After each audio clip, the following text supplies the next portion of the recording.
నేను బాప్తిస్మం తీసుకోవటానికి వెళ్ళేటప్పుడు మా మేనత్త ఎదురొచ్చింది, నా భుజం మీద పడి ఏడుస్తుంది. ఏమంటుందో తెలుసా? అయ్యా, అప్పుడే బాప్తిస్మం తీసుకుంటే ఎట్ట అయ్యా? ఈ సినిమాలన్నీ ఎవరు చూస్తారయ్యా? ఈ సంతోషం అంతా ఏమైపోద్దయ్యా? అయ్యా అయ్యా, ఇప్పుడు బాప్తిస్మం తీసుకుంటే నువ్వు నిలవబడలేవు, జారిపోతావయ్యా, జారిపోతావయ్యా, నువ్వు నిలవబడలేవయ్యా. తీసుకో వద్దంట్లా, ముసలోడు అయిన తర్వాత తీసుకో వద్దంట్లా, పళ్ళన్నీ ఊడిపోయిన తర్వాత తీసుకో. ఇప్పుడే వద్దయ్యా, నువ్వు నిలవబడలేవంటాను. అయ్యా, ఇప్పుడే బాప్తిస్మం తీసుకుంటే ఈ సంతోషాలన్నీ ఏమైపోతాయి అయ్యా అంటుంది. మా నాన్నగారు పక్కనే ఉన్నారు.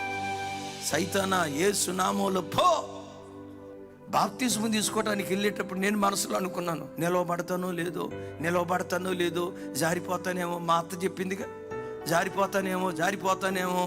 మొత్తానికి బాప్తిస్మం తీసుకున్నాను. నేను యేసయ్య రక్తంతో కడగబడి, దేవుని మహాకృప, 1996 సంవత్సరంలో బాప్తిస్మం తీసుకున్నాను. అప్పుడు నా వయసు సరిగ్గా 21 సంవత్సరాలు.